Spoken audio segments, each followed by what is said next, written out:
ಒಂದು ಕ್ಷೇತ್ರವು ಬಹಳ ಅಂದರೆ ಬಹಳ ಪ್ರಶಾಂತವಾಗಿರುತ್ತೆ. ಇಲ್ಲಿ ನೋಡಬಹುದು, ನೋಡಿ ಹಿಂದ್ಗಡೆ ನೋಡಿ, ವ್ಯೂ ನೋಡಿ ಹೇಗಿದೆ. ಭಾಳ ಅಂದರೆ ಭಾಳ ಅದ್ಭುತವಾಗಿರುತ್ತೆ ಈ ಒಂದು ಸ್ಥಳಕ್ಕೆ ಬಂದರೆ. ಇದು ನೀವು ಈಗ ಕೇಳಬೇಕಂದ್ರೆ ಈ ಚನ್ನಬಸವೇಶ್ವರ ಸ್ಥಾನ ಇದು. ಪೈಲ ನಾರದಗಡ್ಡ ಅಂತಾರೆ. ಒಂದೇವರು ಕಥೆಗೆ ಅನುಸಾರ ನಾರದ ಮುನಿ ಬಂದು ಇಲ್ಲಿ ಶಿವನ ತಪಸ್ಸೆ ಮಾಡಿದರು ಇದು ಕ್ಷೇತ್ರದಾಗ. ಅದಕ್ಕಾಗಿ ಇಲ್ಲೊಂದು ಗುಡಿ ಅದ, ಅದಕ್ಕಾಗಿ ಇಲ್ಲಿ ನಾರದಗಡ್ಡ ಅಂತಾರೆ. ಹಲೋ ಗೈಸ್, ಎಲ್ಲರಿಗೂ ನಮಸ್ಕಾರ. ನಮ್ಮ ಯೂಟ್ಯೂಬ್ ಚಾನಲ್ಗೆ ನಿಮಗೆಲ್ಲರಿಗೂ ಸ್ವಾಗತ. ಇವತ್ತು ನಿಮ್ಮನ್ನು ಹೊಸ ಪ್ಲೇಸ್ಗೆ ಕರೆದುಕೊಂಡು ಹೋಗ್ತಿದ್ದೇನೆ. ಅದು ಯಾವುದೆಂದರೆ ನಾರದಗಡ್ಡೆಯ ಚನ್ನಬಸವೇಶ್ವರ ದೇವಸ್ಥಾನ ಅಂತ. ಈ ಒಂದು ದೇವಾಲಯ ಬಂದುಬಿಟ್ಟು ರಾಯಚೂರು ನಗರದಿಂದ ಸುಮಾರು 35 ಕಿಲೋಮೀಟರ್ ದೂರದಲ್ಲಿದೆ. ಈ ಒಂದು ದೇವಾಲಯವು ಬಂದುಬಿಟ್ಟು ಈ ಸುತ್ತಮುತ್ತಲೂ ಕೃಷ್ಣಾ ನದಿ ಇದ್ದು ಒಂದು ನಟ್ಟ ನಡುವೆ ಇರುವಂತಹ ಒಂದು ದೇವಾಲಯವಾಗಿದೆ. ಈ ಒಂದು ದೇವಾಲಯಕ್ಕೆ ಹೋಗಬೇಕಂದ್ರೆ ನಾವು ಕಂಪಲ್ಸರಿ ಈ ಒಂದು ಬೋಟ್ ಮುಖಾಂತರನೂ ಹೋಗಬೇಕಾಗುತ್ತೆ. ಬಟ್ ಯಾವುದೇ ರೀತಿಯ ಒಂದು ಬ್ರಿಡ್ಜಿನ ವ್ಯವಸ್ಥೆ ಇಲ್ಲ. ಈ ಒಂದು ಬೋಟ್ ಜರ್ನಿ ಭಾಳ ಅದ್ಭುತವಾಗಿರುತ್ತೆ. ಈಗ ಹೋಗೋಣ ಬನ್ನಿ, ಅಲ್ಲಿನ ಇತಿಹಾಸ ಏನಿದೆ ಅಂತ, ಹಾಗೆ ಮತ್ತು ಈ ಬೋಟ್ ಜರ್ನಿ ಹೇಗಿರುತ್ತಂತ ಈ ಒಂದು ವಿಡಿಯೋದಲ್ಲಿ ನಿಮಗೆ ತೋರಿಸಿಕೊಡುತ್ತೇನೆ. ಹಲೋ ಗೈಸ್, ಇವತ್ತು ನಾವು ಬಂದ್ಬಿಟ್ಟು ನೋಡಿದ್ರೆ ನಾರದಗಡ್ಡೆ ಒಂದು ದೇವಸ್ಥಾನ ಹೋಗ್ತಿದ್ದೇವೆ. ಈ ಒಂದು ದೇವಸ್ಥಾನ ಹೋಗಬೇಕಾದ್ರೆ ನಾವು ಇಲ್ಲಿ ಬೋಟ್ ಮುಖಾಂತರ ಹೋಗಬೇಕು.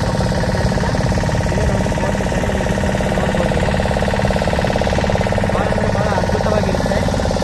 ನೋಡಿ, ಯಾವುದೇ ರೀತಿಯ ಒಂದು ವ್ಯವಸ್ಥೆ ಇಲ್ಲ ಈ ಒಂದು ದೇವಾಲಯಕ್ಕೆ ಹೋಗಬೇಕಂದ್ರೆ.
ಗೈಸ್,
ಅಂತೆ ಇಂತೂ ಕೊನೆಗೆ ನಾವು ನಾರದಗಡ್ಡೆ ಎಂಬ ದ್ವೀಪ ಪ್ರದೇಶಕ್ಕೆ ಬಂದು ಬಿಟ್ವಿ.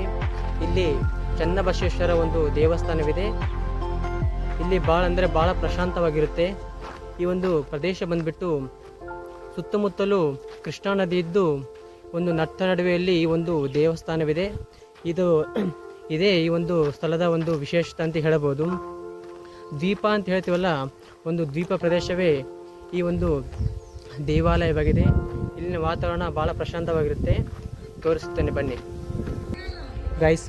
ಇದು ಬಂದುಬಿಟ್ಟು ಈ ಒಂದು ನಾರದಗಡ್ಡೆಯಲ್ಲಿರುವಂತಹ ಚನ್ನಬಸವೇಶ್ವರ ಒಂದು ದೇವಸ್ಥಾನದ ಎಂಟ್ರೆನ್ಸ್ ನೋಡ್ರಿ. ಇದು ಮುಖ್ಯ ದ್ವಾರ ಅಂತ ಹೇಳ್ಬೋದು. ಈ ರೀತಿ ಇದೆ ನೋಡ್ರಿ.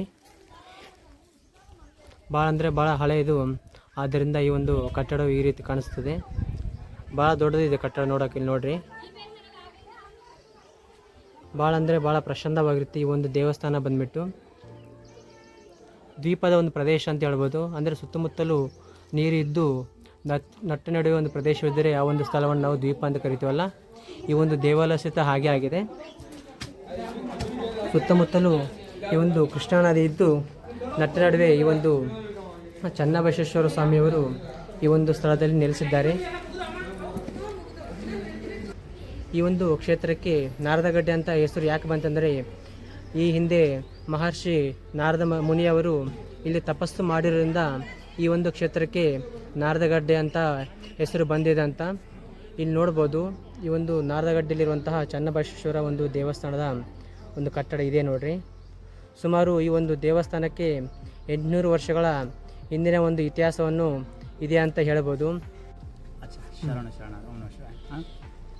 ಇದು ನೀವು ಈಗ ಕೇಳಬೇಕಂದ್ರೆ, ಈ ಚನ್ನಬಸವೇಶ್ವರ ಸ್ಥಾನ ಇದು. ಪೈಲ ನಾರದಗಡ್ಡ ಅಂತಾರೆ. ಒಂದೇವರು ಕಥೆಗೆ ಅನುಸಾರ ನಾರದ ಮುನಿ ಬಂದು ಇಲ್ಲಿ ಶಿವನ ತಪಸ್ಸೆ ಮಾಡಿರು ಇದು ಕ್ಷೇತ್ರದಾಗ. ಅದಕ್ಕಾಗಿ ಇಲ್ಲೊಂದು ಗುಡಿ ಅದ. ಅದಕ್ಕಾಗಿ ಇಲ್ಲಿ ನಾರದಗಡ್ಡ ಅಂತಾರೆ. ಮುಂದೆ ಈಗ ಒಂದು 500-600 ವರ್ಷ ಹಿಂದೆ, 500, 600, 700 ಅಂದ್ರಿ ಅದರ ವರ್ಷ ಹಿಂದೆ ಈ ಸ್ಥಾನದಲ್ಲಿ ಚನ್ನಬಸವೇಶ್ವರ ಒಬ್ಬರು ಬಂದಿರಿ ಸ್ವಾಮಿಗಳು. ಅವಾಗ ಹಿಂಗೆ ಇತ್ತು, ಎಲ್ಲ ಕಡೆ ತಿರುಗಾಡ್ಕೊತಿರ್ತಿರು. ತಿರುಗಾಡ್ಕೊತ ಬಂದು ಇಲ್ಲಿ ಬಂದು ಒಂದು ದಿನ ಇದ್ದರು. ಇಲ್ಲಿ ಅವ್ರಿಗೆ ಊಟ ಗೀಟ ಏನು ವ್ಯವಸ್ಥೆ ಇದ್ದಿತ್ತಲ್ಲ. ಒಂದು ದಿನ ಹೋಯ್ತು, 2 ದಿನ ಹೋಯ್ತು. ರಾತ್ರಿ ಕನಸಿನಾಗ ಯಾರು ಬಂದರು, ಸ್ವಾಮಿಗಳು ನೀವು ಊಟ ಮಾಡಿಲ್ಲ, ಊಟ ಮಾಡಿರಿ. ಅವರಂದ್ರು ನಿಮ್ಮ ಕೊಳ್ಳಾಗ ಲಿಂಗಿಲ್ಲ, ನಾ ನಿಮ್ಮ ಕೈಯಿಂದ ಊಟ ತೊಗೊಳಂಗಿಲ್ಲ. ಅವಾಗ ಅವ್ರು ಕನಸಿನಾಗ ಅಂತಾರೆ, ನಾವು ಲಿಂಗ ಹಾಕ್ರಿ, ನೀವು ಊಟ ತೋರಿ, ಭಿಕ್ಷಾ ತೋರಿ. ಅವಾಗ ಅವರು ಭಿಕ್ಷಾ ಕೊಟ್ಟರು, ಲಿಂಗ ಹಾಕೊಂಡು. ಫಿರ್ ಅವ್ರು ಇಲ್ಲೇ ಇರ್ಲಿಕ್ಕತ್ತರು. ಇಲ್ಲಿ ಅವ್ರಿಗೆ ಚಲೋ ಅನಿಸ್ಲಿಕ್ಕತ್ತು. ಇಲ್ಲೇ ಇದೇ ಸ್ಥಾನ ಮೇಲೆ ಅವರು ಭಜನೆ ತಪಸ್ಸೆ ಮಾಡ್ಕೊತ ಇಲ್ಲೇ ಇದ್ರು.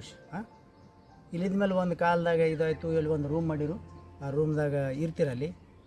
ಒಂದು ಟೈಮ್ ಅಂದರು ಮಂದಿಗೆ ಅವರು ಬರೋದು ಇಚ್ಛಾ ಬೇಡ ಅಂತಿರು. ಅವ್ರಿಗೆ ನಮ್ಮಲ್ಲಿ ಬರಬೇಡ್ರಪ್ಪ, ಯಾರು ಹೋರಿ ಗಾಡಿ ಅಂತಿರು. ಅವ್ರ ಕೈಯಾಗ ಲಿಂಗ ಇಟ್ಕೊಂಡು ಶಿವ ಯೋಗ ಮಾಡ್ತಿರು.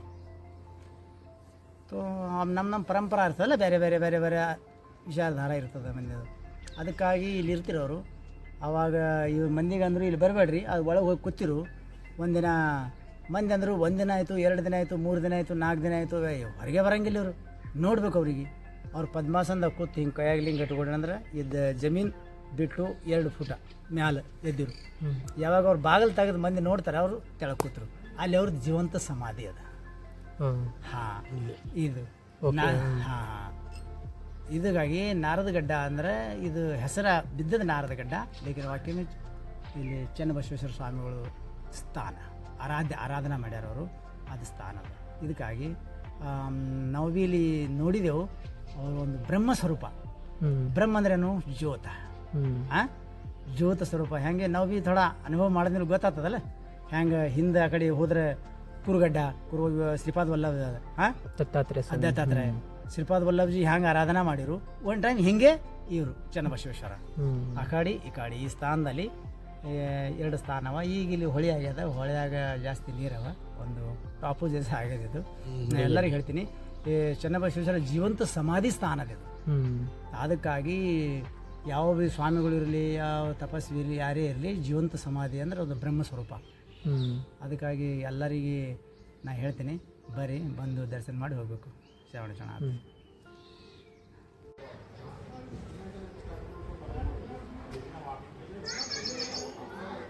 ಇಲ್ಲಿ ನೋಡಿ ಗೈಸ್, ಇದೆ ನೋಡಿ ಚನ್ನಬಸವೇಶ್ವರ ಒಂದು ದೇವಸ್ಥಾನ. ಈ ಒಂದು ನಾರದಗಡ್ಡೆಯ ಒಂದು ದ್ವೀಪದಲ್ಲಿರುವಂತಹ ಒಂದು ದೇವಾಲಯವಾಗಿದೆ. ಎಷ್ಟು ಸುಂದರವಾಗಿ ಈ ಒಂದು ದೇವಾಲಯವನ್ನು ಕಟ್ಟಿರ್ಬೋದಂತ ನೋಡ್ಬೋದು. ಇಲ್ಲಿ ಸುಮಾರು 800 ವರ್ಷಗಳಷ್ಟು ಹಿಂದಿನದು ಈ ಒಂದು ದೇವಾಲಯವು. ಭಾಳ ಅಂದರೆ ಭಾಳ ಪ್ರಶಾಂತವಾಗಿರುತ್ತೆ ಈ ಒಂದು ದೇವಸ್ಥಾನಕ್ಕೆ ಬಂದರೆ. ಫ್ಯಾಮಿಲಿ ಸಹಿತ ಈ ಒಂದು ದೇವಸ್ಥಾನಕ್ಕೆ ಬರ್ಬೋದು. ಬಟ್ ಯಾವುದೇ ರೀತಿಯ ಒಂದು ಬ್ರಿಡ್ಜಿನ ವ್ಯವಸ್ಥೆ ಇರುವುದಿಲ್ಲ ಇಲ್ಲಿ. ಕಂಪಲ್ಸರಿ ನಾವು ಬೋಟ್ ಮುಖಾಂತರ ಈ ಒಂದು ದೇವಾಲಯಕ್ಕೆ ಬರಬೇಕಾಗುತ್ತೆ. ಇಲ್ಲಿ ನೋಡಿರಿ ಎಷ್ಟು ಸುಂದರವಾಗಿ ಈ ಒಂದು ದೇವಾಲಯವನ್ನು ಕಟ್ಟಲಾಗಿದೆ.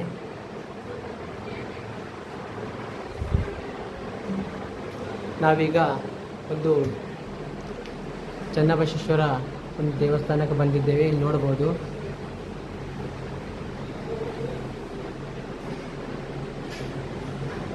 ಇಲ್ಲಿ ನೋಡಿ ಗೈಸ್, ಇದೆ ನೋಡಿ ಗರ್ಭಗುಡಿ ಅಂತ ಹೇಳ್ತೀವಲ್ಲ. ಹೋಗೋಣ ಬನ್ನಿ, ಯಾವ ರೀತಿ ಅಂತ ಒಳಗೆ ನೋಡೋಣ. ಈ ಒಂದು ಚನ್ನಬಸವೇಶ್ವರ ಒಂದು ದೇವರ ದರ್ಶನವನ್ನು ಪಡೆಯೋಣ.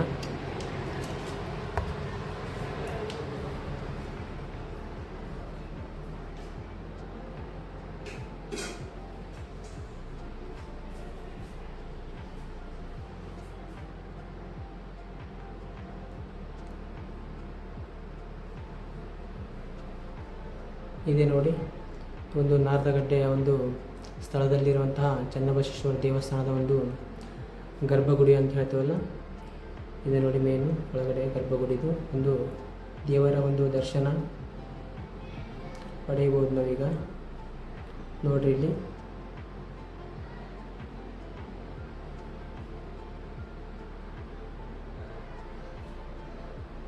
ಗರ್ಭಗುಡಿಯಲ್ಲಿರುವಂತಹ ಈ ಒಂದು ದೇವರ ದರ್ಶನ ನೋಡ್ಬೋದು. ಎಷ್ಟು ಸುಂದರವಾಗಿದೆ ಅಂತ ನೋಡ್ರಿ ಇಲ್ಲಿ.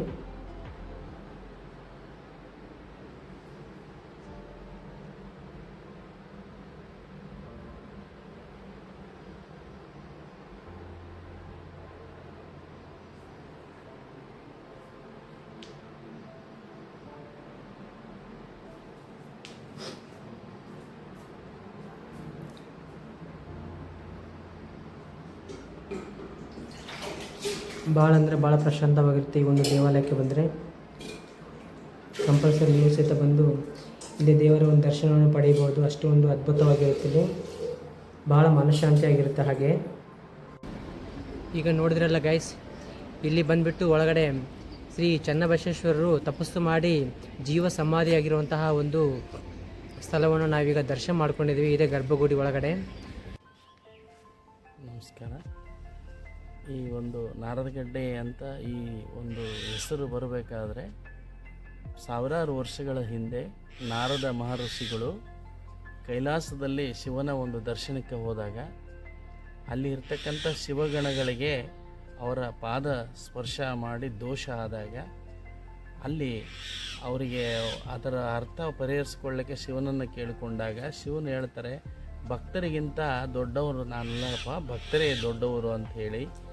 ಆಗ ಭಕ್ತರು ಅವರ ದೋಷ ಪರಿಹಾರ ಮಾಡಬೇಕು ಅಂತಂದಾಗ ಇದಕ್ಕೆ ಪರಿಹಾರ ಶಿವನು ಏನು ಹೇಳ್ತಾನೆ, ಭೂಲೋಕಕ್ಕೆ ಹೋಗಿ ಮತ್ತು ಶಿವನನ್ನು ಆರಾಧನೆ ಮಾಡಿ ಸೇವೆ ಮಾಡಬೇಕು ಅಂದಾಗ ಈ ಒಂದು ಪ್ರಶಾಂತವಾದ ಸ್ಥಳವನ್ನು ನಡುಗಡ್ಡೆ, ಈ ಒಂದು ಕಾನನ ದಟ್ಟ ಅಡವಿ ಇದು. ಇಂಥ ಸ್ಥಳದಲ್ಲಿ, ಪ್ರಶಾಂತ ಸ್ಥಳದಲ್ಲಿ ಮಹಾರಾಷ್ಟ್ರ ಋಷಿಗಳು ಬಂದು ನದಿಯಲ್ಲಿರ್ತಕ್ಕಂಥ ಲಿಂಗದ ಕಲ್ಲನ್ನು ಪ್ರತಿಷ್ಠಾಪನೆ ಮಾಡಿ ಹಲವಾರು ವರ್ಷಗಳ ಕಾಲ ಶಿವನನ್ನು ಆರಾಧನೆ ಮಾಡಿ ಪ್ರತ್ಯಕ್ಷ ಆದ ನಂತರ ಅವರಿಗೆ ಶಾಪ ವಿಮೋಚನೆಯಾಗಿ ಅವರು ಸೀದಾ ಕೈಲಾಸಕ್ಕೆ ಪ್ರಯಾಣ ಬೆಳೆಸ್ತಾರೆ. ಅದರ ಒಂದು ಸವಿನೆನಪಿಗಾಗಿ ನಾರದ ಗಡ್ಡೆ ಅನ್ನುವಂಥದ್ದನ್ನು ನಾರದ ಮುನೇಶ್ವರ ಲಿಂಗ ಅಂತ ಪ್ರತೀತಿ ಬಂತು.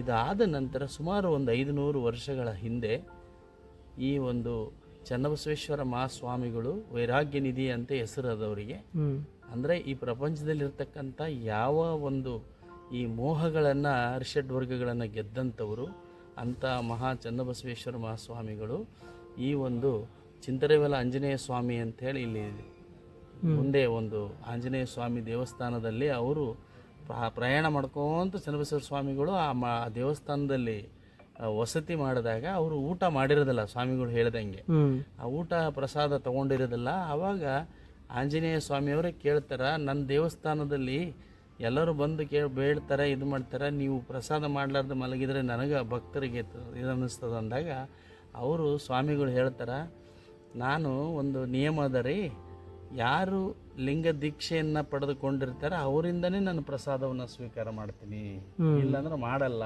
ಅಂತ ಹೇಳ್ತಾರೆ. ಆಗ ಆಂಜನೇಯ ಸ್ವಾಮಿಗಳಿಗೆ ಇವರೇ ಲಿಂಗ ದೀಕ್ಷೆ ಕೊಟ್ಟ ನಂತರ ಹಣ್ಣು ಫಲಹಾರವನ್ನು ಇವರು ಸೇವನೆ ಮಾಡ್ತಾರೆ.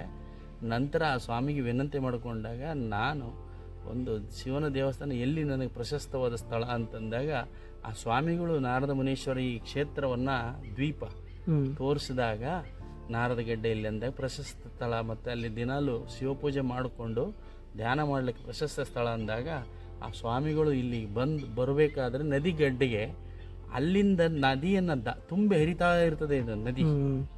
ಆ ನದಿ ಹರಿತಿರ್ಬೇಕಾದಾಗ ದಾಟಬೇಕಾದಾಗ ಅಲ್ಲಿ ಅಂಬಿಗರು ನೀರು ದಾಟಿಸ್ಬೇಕಾದ್ರೆ ಬುಟ್ಟಿಯಲ್ಲಿ ಅವರು ಸ್ವಲ್ಪ ದುಡ್ಡು ಕೇಳ್ತಾರೆ, ಸುಮ್ಮನೆ ಯಾರು ಮಾಡಲ್ಲಲ್ಲ. ಹಂಗಾಗಿ ಅವರು ದುಡ್ಡು ಕೇಳಿದಾಗ, ಇಲ್ಪ ಯಾವಾಗಾದ್ರೂ ಕೊಡ್ತೀನಿ, ಈ ಸದ್ಯ ನಾನು ಎಲ್ಲ ವೈರಾಗ್ಯ ನನ್ನ ಹತ್ರ ಏನಿಲ್ಲ, ಬ್ರಹ್ಮಚಾರಿಗಳು ನಾವು ಅಂತ ಹೇಳಿದಾಗ, ಇಲ್ಲ ಸ್ವಾಮಿ ನಮಗೆ ಏನಾದರೂ ಕೊಡಬೇಕಲ್ಲ ಅಂತಂದಾಗ ಆಗ ಸ್ವಾಮಿಗಳು ಶಿವನ ಧ್ಯಾನ ಮಾಡಿ ಸುಮ್ಮನೆ ಒಂದಿಷ್ಟು ಕಂಬಳಿ ಹಾಸಿ ಅದರ ಮೇಲೆ ಶಿವನ ಧ್ಯಾನ ಮಾಡಿ ದಂಡೆಯನ್ನು ದಾಟ್ತಾರೆ. ಆವಾಗ ದೊಡ್ಡ ಮಹಿಮೆ ಅಲ್ಲಿಂದ ಸ್ಟಾರ್ಟ್ ಆಗುತ್ತೆ. ಆವಾಗ ಅಂಬಿಗರು ಇಲ್ಲ ಜನ ಇವರ ತಪಸ್ಸನ್ನು, ಅವ್ರ ಶಕ್ತಿಯನ್ನು ಅರಿತು ಅವರ ಸೇವೆಯನ್ನು ಮಾಡ್ತಾರೆ. ಇಲ್ಲಿ ಬಂದಂಥ ಭಕ್ತರಿಗೆ ಇಲ್ಲೇ ಒಂದು ಶಾಶ್ವತವಾಗಿ ಸ್ವಾಮಿಗಳು ನೆಲೆಸಿ ಬಂದಿರತಕ್ಕಂಥ ಭಕ್ತರಿಗೆ ಈ ಕ್ಷಣದವರೆಗೂ ಕೂಡ ತಮ್ಮ ಮಹಿಮೆಯನ್ನು ತೋರಿಸ್ತಾ ಇರ್ತಾರೆ. ಇಲ್ಲಿ ಯಾರು, ಇದು ಒಂದು ಯಾವುದೋ ಒಂದು ಐಷಾರಾಮಿ ಸ್ಥಳ ಅಲ್ಲ, ಕರ್ಮಯೋಗ. ಇಲ್ಲಿ ದೇವಸ್ಥಾನಕ್ಕೆ ಬಂದಾಗ ಯಾರಾದರೂ ತಮ್ಮ ಕೆಲಸವನ್ನು ದುಡ್ಡಂತ ಬೇಕಾಗಿಲ್ಲ, ಇಲ್ಲಿ ಶ್ರಮವಹಿಸಿ ಆ ಭಗವಂತನ ಧ್ಯಾನ ಆದರೂ ಮಾಡಬೇಕು, ಸೇವೆ ಆದರೂ ಮಾಡಬೇಕು. ಅಂಥ ಕರ್ಮಯೋಗಿ ಸ್ಥಳ, ಸುಮ್ಮನೆ ಬರುವಂಥ ಸ್ಥಳ ಅಲ್ಲ. ಹಾಗಾಗಿ ಆ ಸ್ವಾಮಿಗಳು ನಿತ್ಯ ನಿರಂತರ ಏನು ನನ್ನಿಂದ ಈ ಮಾತನ್ನು ನುಡಿಸ್ತಾ ಇದ್ದಾರೆ, ಆ ಸ್ವಾಮಿಗಳ ಕೃಪೆ ಇದೆ, ಇದಕ್ಕೆ ನಾನೇ ಸಾಕ್ಷಿ. ಅಂಥ ವಾತಾವರಣ ಇದೆ. ಯಾರು ಭಗವಂತ ನೆನೆಸ್ಕೊಂಡು ಇಲ್ಲಿ ಬರ್ತಾರೆ ಅಂಥ ಕೈಲಾಸ ಶಿವನ ದರ್ಶನ ಆಗುವಂಥ ಸ್ಥಳ ಇದೆ ಅಂತ ಹೇಳ್ತಾ ಇದ್ದೀನಿ ಈ ಮೂಲಕ. ನಮಸ್ಕಾರ ಗಾಯ್ಸ್, ಇವತ್ತಿಲ್ಲಿ ನಾರದಗಡ್ಡೆಯಲ್ಲಿರುವಂತಹ ಒಂದು ಚನ್ನಬಸವೇಶ್ವರ ದರ್ಶನ ಪಡೆದುಕೊಂಡಿವಲ್ಲ. ನೆಕ್ಸ್ಟ್ ಇಲ್ಲೇ ಪಕ್ಕದಲ್ಲಿರುವಂಥ ಒಂದು ಶಿವಾಲಯವಿದೆ. ಈ ಒಂದು ಶಿವಾಲಯ ಹೇಗಿದೆ ಅಂತ ನಿಮಗೆ ಈ ಒಂದು ವಿಡಿಯೋದಲ್ಲಿ ತೋರಿಸಿಕೊಡುತ್ತೇನೆ, ಬನ್ನಿ ಹೋಗೋಣ. ಗಾಯ್ಸ್, ಇದು ಬಂದುಬಿಟ್ಟು ನಾರದಗಡ್ಡೆಯಲ್ಲಿರುವಂತಹ ಒಂದು ಶಿವಾಲಯವಾಗಿದೆ. ಇಲ್ಲಿ ನೋಡ್ಬೋದು ಯಾವ ರೀತಿ ಇದೆ ಅಂತ. ಭಾಳ ಅಂದರೆ ಭಾಳ ಸುಂದರವಾಗಿದೆ ಇಲ್ಲಿ ನೋಡೋಕ್ಕೆ.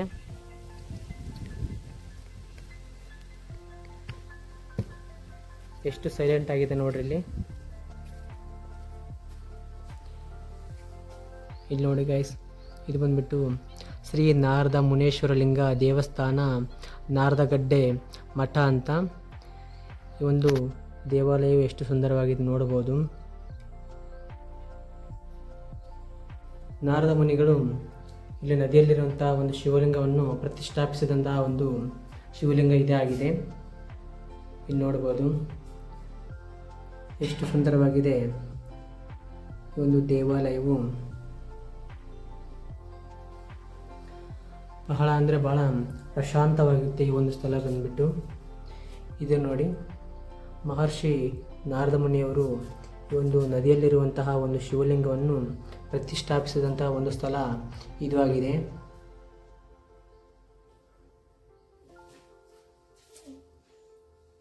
ಎಷ್ಟು ಸೈಲೆಂಟ್ ಆಗಿದೆ ನೋಡಿ.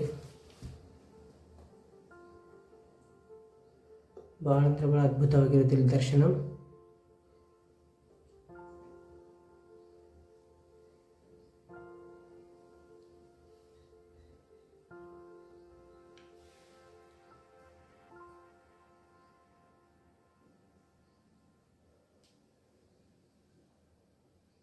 ನೋಡಿ ಶಿವಲಿಂಗ ಹೇಗಿದೆ,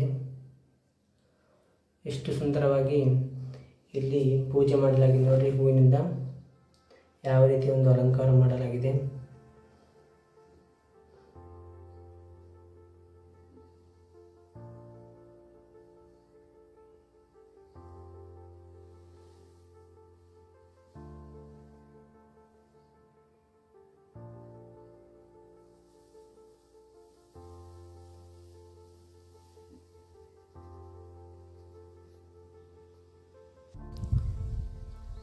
ನೋಡಿದ್ರಲ್ಲ ಗೈಸ್, ಇದೇ ನೋಡಿ ಮಹರ್ಷಿ ನಾರದ ಮುನಿಯವರು ಪ್ರತಿಷ್ಠಾಪಿಸಿರುವಂತಹ ಒಂದು ಶಿವಲಿಂಗ.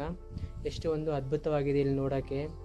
ಹಾಗೆ ಈ ಒಂದು ದೇವಾಲಯ ಸಹಿತ ಯಾವ ಒಂದು ಪ್ಲೇಸಲ್ಲಿದೆ ಅಂತ ನೋಡ್ಬೋದು. ಇಲ್ಲಿ ನೋಡ್ರಿ, ನದಿಯ ಪಕ್ಕದಲ್ಲಿಯೇ ಈ ಒಂದು ದೇವಾಲಯವು ಒಂದು ಪ್ರತಿಷ್ಠಾಪಿಸಲಾಗಿದೆ. ಇಲ್ಲಿ ನೋಡ್ರಿ ಯಾವ ರೀತಿಯಿಂದ ಭಾಳ ಅಂದರೆ ಭಾಳ ಒಂದು ಸುಂದರವಾಗಿರುತ್ತೆ ಈ ಒಂದು ದೇವಾಲಯಕ್ಕೆ ಬಂದರೆ. ಎಷ್ಟು ಪ್ರಶಾಂತವಾಗಿದೆ ಇಲ್ಲಿ ನೋಡಬಹುದು. ಈ ಒಂದು ದ್ವೀಪದಲ್ಲಿ ನೆಲೆಸಿರುವಂತಹ ಒಂದು ಚನ್ನಬಸವೇಶ್ವರ ದೇವಸ್ಥಾನದ ಒಂದು ಸನ್ನಿಧಿಯಲ್ಲಿ ನಾವಿದ್ದೀವಿ. ಇದು ಬಂದ್ಬಿಟ್ಟು ನೋಡ್ರಿ, ಇದು ಕೃಷ್ಣಾ ನದಿ ಆಗಿದೆ.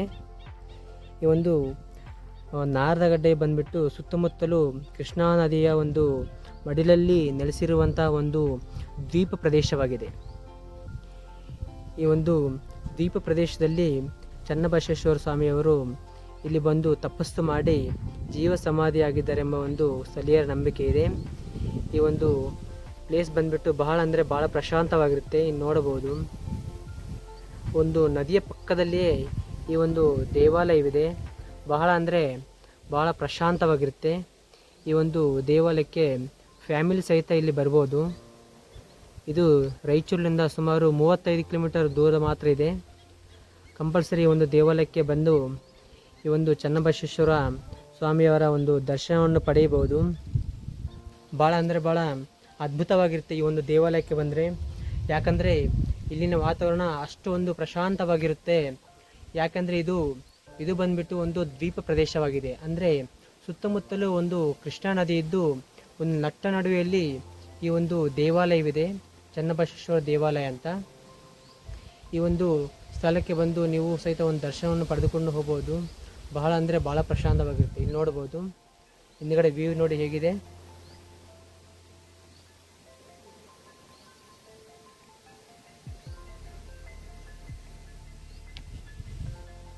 ಚನ್ನಬಸವೇಶ್ವರ ಸ್ವಾಮಿಯವರು ಇಲ್ಲಿ ತಪಸ್ಸು ಮಾಡಿ ಜೀವ ಸಮಾಧಿಯಾಗಿರುವಂತಹ ಒಂದು ಪವಿತ್ರ ಒಂದು ಕ್ಷೇತ್ರವಾಗಿದೆ ಈ ಒಂದು ನಾರದಗಡ್ಡೆ ಎಂಬುದು. ಬಹಳ ಅಂದರೆ ಭಾಳ ಇದು ಬಂದುಬಿಟ್ಟು ಶಿವರಾತ್ರಿ ಸಮಯದಲ್ಲಿ ಇಲ್ಲಿ ಸಾವಿರಾರು ಭಕ್ತರು ಈ ಒಂದು ದೇವಸ್ಥಾನಕ್ಕೆ ಮತ್ತು ಜಾತ್ರೆ ಸಮಯದಲ್ಲಿ ಸಹಿತ ಈ ಒಂದು ದೇವಸ್ಥಾನಕ್ಕೆ ಬಂದು ದರ್ಶನವನ್ನು ಪಡೆದುಕೊಂಡು ಹೋಗುತ್ತಾರೆ. ಅಷ್ಟು ಒಂದು ಪ್ರಶಾಂತವಾಗಿರುತ್ತೆ ಈ ಒಂದು ದೇವಸ್ಥಾನ ಬಂದುಬಿಟ್ಟು.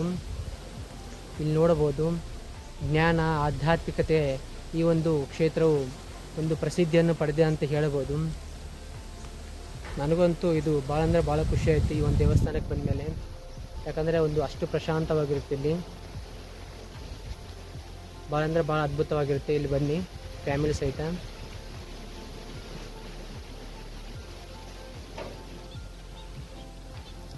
ಇಲ್ಲಿ ನೋಡಿ ಗೈಸ್, ಈ ಒಂದು ದೇವಾಲಯ ಮುಂದ್ಗಡೆ ಇರುವಂತಹ ಒಂದು ವ್ಯೂ ನೋಡಿ ಹೇಗಿದೆ. ಭಾಳ ಅಂದರೆ ಭಾಳ ಅದ್ಭುತವಾಗಿರುತ್ತೆ ಇಲ್ಲಿ. ಅಷ್ಟು ಒಂದು ಪ್ರಶಾಂತವಾಗಿರುತ್ತೆ ಹಾಗೆ ಇಲ್ಲಿ.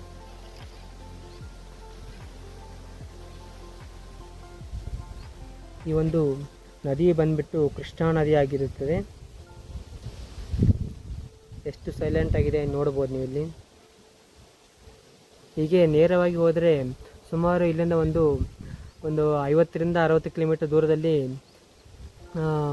ಪ್ರಿಯದರ್ಶಿನಿ ಜುರಾಳ ಡ್ಯಾಮ್ ಅಂತ ಬರುತ್ತೆ. ಆ ಒಂದು ಡ್ಯಾಮ್ನ ಬ್ಯಾಕ್ ವಾಟ್ರ್ ಇವು. ಮೇಲ್ಗಡೆ ಬಂದುಬಿಟ್ಟು ಒಂದು ನಾರಾಯಣಪುರ ಡ್ಯಾಮ್ ಅಂತ ಹೇಳ್ತೀವಲ್ಲ, ಬಸವಸಾಗರ ಅಂತ, ಆ ಒಂದು ಡ್ಯಾಮು ಸಂಬಂಧಿಸಿದ ನೀರು ಇಲ್ಲಿಗೆ ಬರುತ್ತವೆ. ಇಲ್ಲಿ ನೋಡ್ಬೋದು ಎಷ್ಟು ಪ್ರಶಾಂತವಾಗಿದೆ ಅಂತ ವಾತಾವರಣ ನೋಡಲಿ. ಈ ಒಂದು ನದಿಯ ಪಕ್ಕದಲ್ಲೇ ಈ ಒಂದು ದೇವಾಲಯವಿದೆ. ಭಾಳ ಅಂದರೆ ಭಾಳ ಪ್ರಶಾಂತವಾಗಿರುತ್ತೆ ಇಲ್ಲಿ.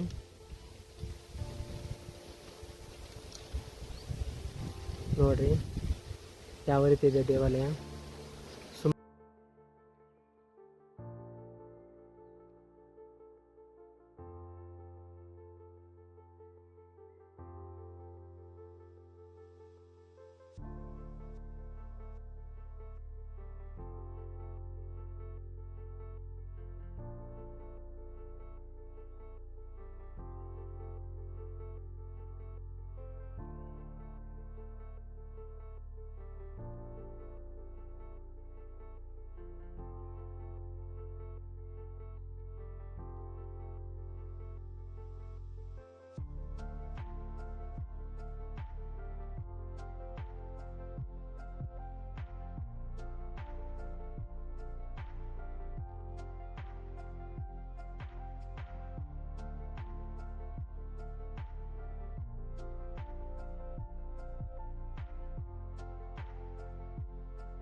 ಈ ಒಂದು ಚನ್ನಬಸವೇಶ್ವರ ದೇವಾಲಯವು ಭಕ್ತಿ, ಆಧ್ಯಾತ್ಮಿಕ ಮತ್ತು ಬಸವ ತತ್ವಗಳನ್ನು ಸಾರುವಂತಹ ಒಂದು ಪವಿತ್ರ ಕ್ಷೇತ್ರವಾಗಿದೆ.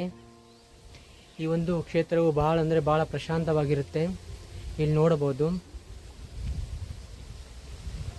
ನೋಡಿ ಹಿಂದ್ಗಡೆ ನೋಡಿ, ವ್ಯೂ ನೋಡಿ ಹೇಗಿದೆ. ಭಾಳ ಅಂದರೆ ಭಾಳ ಅದ್ಭುತವಾಗಿರುತ್ತೆ ಈ ಒಂದು ಸ್ಥಳಕ್ಕೆ ಬಂದರೆ.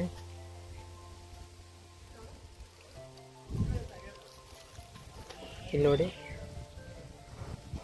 ಈ ಒಂದು ದೇವಾಲಯಕ್ಕೆ ಸಂಬಂಧಿಸಿದಂತೆ ಕಟ್ಟಡ ಆಗಿದೆ ಇದು. ಕೊಠಡಿಗಳು, ಇಲ್ಲಿ ಉಳ್ಕೊಳ್ಳೋಕ್ಕೆ ವ್ಯವಸ್ಥೆ ಇರುತ್ತೆ ಇಲ್ಲಿ ಬಂದವರಿಗೆ ನೈಟು. ಹಾಗೆ ಇಲ್ಲಿ ಉಚಿತ ಅನ್ನದಾನ ಸಹಿತ ಇರುತ್ತೆ ಇಲ್ಲಿ ಬಂದವರಿಗೆ. ಭಾಳ ಅಂದರೆ ಭಾಳ ಪ್ರಶಾಂತವಾಗಿರುತ್ತೆ ಇಲ್ಲಿ ವಾತಾವರಣ.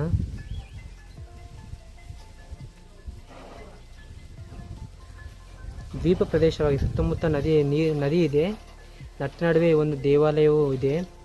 ಆದ್ದರಿಂದ ಈ ಒಂದು ದೇವಾಲಯವು ಅಷ್ಟೊಂದು ಪ್ರಶಾಂತತೆಯಿಂದ ಇರುತ್ತೆ. ಇಲ್ಲಿ ನೋಡಿ, ಪರಿಸರ ನೋಡಿ, ಸುಮಾರು ಹಚ್ಚ ಹಸಿರಾಗಿರುವಂಥ ಹಲವಾರು ಗಿಡಗಳನ್ನು ಇಲ್ಲಿ ನೆಲೆಸಿದ್ದಾರೆ. ಇಲ್ಲಿ ನೋಡಬಹುದು ಈಗ ನಾರದಗಡ್ಡೆಯಲ್ಲಿರುವಂತಹ ಒಂದು ರಥೋತ್ಸವ ಒಂದು ನೋಟವನ್ನು ಹೇಗಿದೆ ಅಂತ. ಭಾಳ ಅಂದರೆ ಭಾಳ ಅದ್ಭುತವಾಗಿದೆ. ಭಾಳಷ್ಟು ಹಳೆ ಇದೆ ಈ ಒಂದು ರಥೋತ್ಸವ. ನೋಡ್ರಿ ಈಗ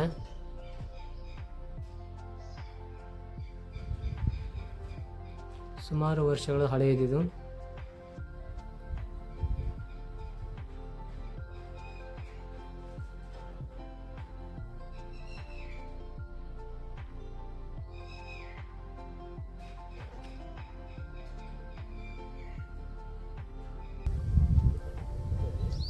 ಇಲ್ಲಿ ನೋಡಬಹುದು ಒಂದು ಚನ್ನಬಸವೇಶ್ವರ ಒಂದು ದೇವಾಲಯದ ಒಂದು ಸುಂದರ ನೋಟ ನೋಡಿ ಹೇಗಿದೆ ಹೊರಗಲಿಂದ. ಬಹಳ ಅಂದರೆ ಬಹಳ ಹಳೆಯ ಒಂದು ದೇವಾಲಯವಾಗಿದೆ.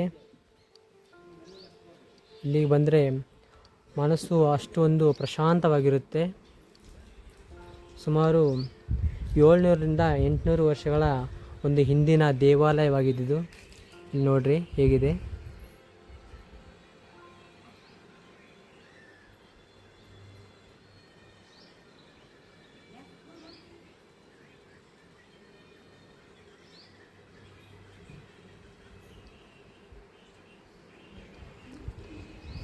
ಇಲ್ಲಿ ನೋಡಿ ಗಾಯ್ಸ್,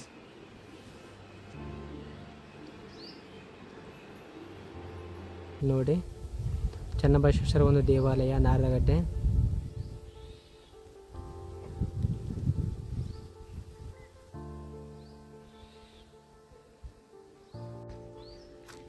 ಇವತ್ತಿನ ಈ ಒಂದು ನಾರದಗಡ್ಡೆಯ ಒಂದು ದ್ವೀಪದಲ್ಲಿರುವಂತಹ ಶ್ರೀ ಚನ್ನಬಸವೇಶ್ವರ ದೇವಸ್ಥಾನದ ಒಂದು ಅದ್ಭುತ ದರ್ಶನವನ್ನು ನಾವು ಮಾಡಿಕೊಂಡಿದ್ದೇವೆ. ಈ ಒಂದು ನಾರದಗಡ್ಡೆಯು ನಾರದ ಮಹರ್ಷಿ ನಾರದ ಮುನಿಯವರು ತಪಸ್ಸು ಮಾಡಿದ್ರಿಂದ ಈ ಒಂದು ಕ್ಷೇತ್ರಕ್ಕೆ ನಾರದಗಡ್ಡೆ ಅಂತ ಎಂಬ ಹೆಸರು ಬಂದಿದೆ ಅಂತ. ಮತ್ತು ಹಾಗೆ ಇಲ್ಲಿ ಚನ್ನಬಸವೇಶ್ವರ ಸ್ವಾಮಿಯವರು ತಪಸ್ಸು ಮಾಡಿ ಇಲ್ಲಿಯೇ ಒಂದು ಜೀವ ಸಮಾಧಿಯಾಗಿ ಇರುವಂತಹ ಒಂದು ಪವಿತ್ರವಾದ ಒಂದು ಕ್ಷೇತ್ರವಾಗಿದೆ ಈ ಒಂದು ನಾರದಗಡ್ಡೆಯು. ಬಹಳ ಅಂದರೆ ಭಾಳ ಪ್ರಶಾಂತವಾಗಿರುತ್ತೆ. ಇಲ್ಲಿ ಫ್ಯಾಮಿಲಿ ಸಹಿತ ಬಂದು ಇಲ್ಲಿ ದರ್ಶನ ಮಾಡ್ಕೊಂಡು ಹೋಗ್ಬೋದು. ಇದು ಬಂದ್ಬಿಟ್ಟು ದ್ವೀಪದ ಒಂದು ಪ್ರದೇಶ, ಅಂದರೆ ಸುತ್ತಮುತ್ತಲೂ ಕೃಷ್ಣಾ ನದಿ ಇದ್ದು ಒಂದು ನಡುಗಡ್ಡೆಯಲ್ಲಿ ಈ ಒಂದು ದೇವಾಲಯವಿದೆ. ಬಹಳ ಅಂದರೆ ಭಾಳ ಅದ್ಭುತವಾಗಿರುತ್ತೆ ಇಲ್ಲಿ ದರ್ಶನ. ಇಲ್ಲಿ ಸುತ್ತಮುತ್ತ ವಾತಾವರಣ ಸಹಿತ. ಈ ಒಂದು ದೇವಾಲಯಕ್ಕೆ ಬರಬೇಕಂದ್ರೆ ಕಂಪಲ್ಸರಿ ನಾವು ಬೋಟಿನ ಮುಖಾಂತರ ಬರಬೇಕಾಗುತ್ತೆ. ಇಲ್ಲಿ ಯಾವುದೇ ರೀತಿಯ ಒಂದು ಬ್ರಿಡ್ಜಿನ ವ್ಯವಸ್ಥೆ ಇರಲ್ಲ, ಅಷ್ಟು ಸುಂದರವಾಗಿರುತ್ತೆ. ಅಂತೂ ಇಂತೂ ಕೊನೆಗೆ ಒಂದು ಚನ್ನಬಸವೇಶ್ವರ ಒಂದು ದೇವಸ್ಥಾನವನ್ನು ನಿಮಗೆ ಇವತ್ತು ಈ ಒಂದು ವಿಡಿಯೋದಲ್ಲಿ ತೋರಿಸಿಕೊಟ್ಟಿದ್ದೇನೆ. ಈಗ ಮತ್ತೆ ನಾವು ಬೋಟಿನ ಮುಖಾಂತರ ಮತ್ತೆ ರಿಟರ್ನ್ ಹೋಗ್ಬೇಕು. ನಾವು ಹೋಗೋಣ ಬನ್ನಿ. ಈಗ ಇರಬೇಕು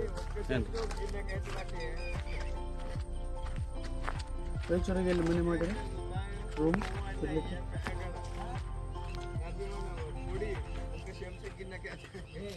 ಇಲ್ಲಿ ನೋಡ್ಬೋದು ದರ್ಶನ ಐತಿ. ಮತ್ತೆ ರಿಟರ್ನ್ ಬೋಟ್ನಲ್ಲಿ ಹೋಗ್ಬೇಕು ನಾವು.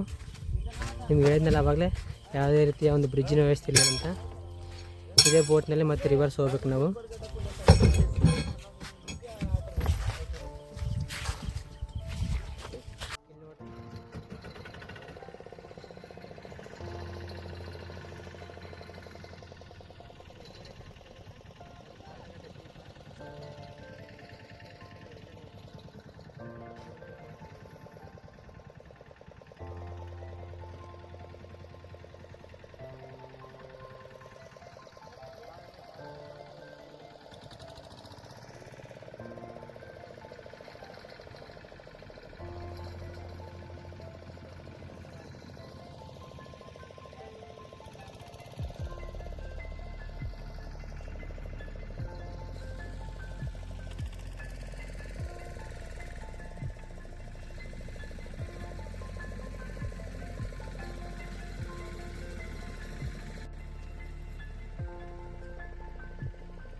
ಗಾಯ್ಸ್, ಇವತ್ತಿನ ನಾರದಗಡ್ಡೆಯ ಶ್ರೀ ಚನ್ನಬಸವೇಶ್ವರ ದೇವಸ್ಥಾನವನ್ನು ಈ ಒಂದು ವಿಡಿಯೋದಲ್ಲಿ ಹೇಗಿದೆ ಅಂತ ನಿಮಗೆ ತೋರಿಸಿದ್ದೇನೆ.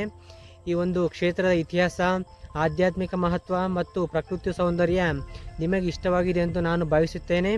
ಈ ಒಂದು ವಿಡಿಯೋ ಇಷ್ಟವಾಗಿದ್ದರೆ ಲೈಕ್ ಮಾಡಿ, ಶೇರ್ ಮಾಡಿ ಮತ್ತು ನಮ್ಮ ಚಾನಲನ್ನು ಸಬ್ಸ್ಕ್ರೈಬ್ ಮಾಡಿಕೊಳ್ಳಿ. ಹಾಗೂ ಈ ಒಂದು ವಿಡಿಯೋ ಬಗ್ಗೆ ನಿಮಗೇನು ಅನಿಸಿದೆ ಅಂತ ಕಾಮೆಂಟ್ ಮೂಲಕ ತಿಳಿಸಿ. ನೆಕ್ಸ್ಟ್ ಮುಂದಿನ ವಿಡಿಯೋದೊಂದಿಗೆ ಸಿಗೋಣ. ಧನ್ಯವಾದಗಳು.